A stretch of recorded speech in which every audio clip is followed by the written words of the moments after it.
Hi guys, this is just a really quick little video just to answer a question that somebody asked me after they watched the video on my Traveler's Notebook flip through. In the back of this journal, I've got this envelope with a double tuck spot. Oh, sorry, my hands are blue. Okay, so I've been dyeing stuff this morning, and doesn't matter how many times I wash them, it never seems to come out.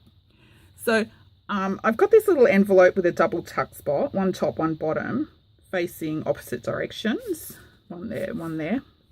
And somebody just asked me if I could show them how I folded these. So I thought I'd do a quick little video.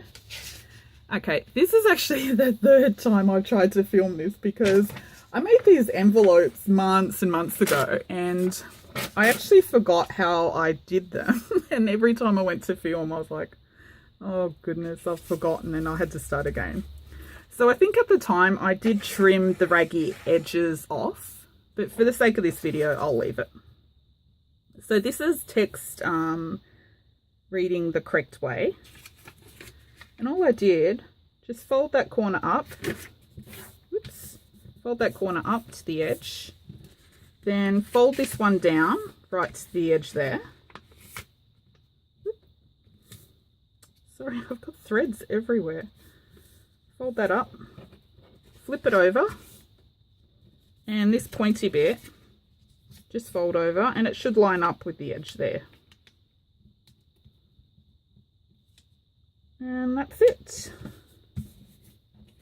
And then with mine, because I've got a sewing machine, I just stitched.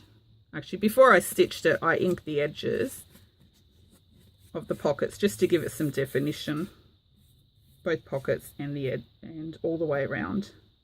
Then I just stitched down the side and along the bottom. But if you don't have a sewing machine, just glue it down. Some of them, where is it? Oh, I can't find where I just put that one. Oh, here. Some of them I have put a little embellishment, and those I've also sewn on. So before you sew the sides, just open up that little flap and then just sew your embellishment on there. Close it and then sew side and bottom. Most of my embellishments, they're kind of unplanned, and what I usually use, if you watch previous videos, you've probably seen what I call my crap box, and I don't know, I just layer stuff out of here, and it could be anything. It could be a little piece of fabric. I don't know, this is a inside of a coffee dyed envelope, bits of music paper, edging of stuff. I don't know, what's this, piece of magazine page, I think. But yeah, I don't know, I just chuck anything in this crap box. And see, this is a piece of paper off the off some packaging that my husband got something delivered, and it's really nice. It's green, and I think it's wax coated, and I mean that would make a really cute little layer. Anyway, so I just usually use something out of my little crap box, and most of them I do a few layers. This one I've only done a layer of fabric and a little stamp image, and I think they turn out really cute. Or if you've got you know, rubber stamps or something, you can stamp a little image onto there or whatever. But even plain, I think they're really, really cute. So what I did, one night I just sat down in front of the TV and made a squillion of them.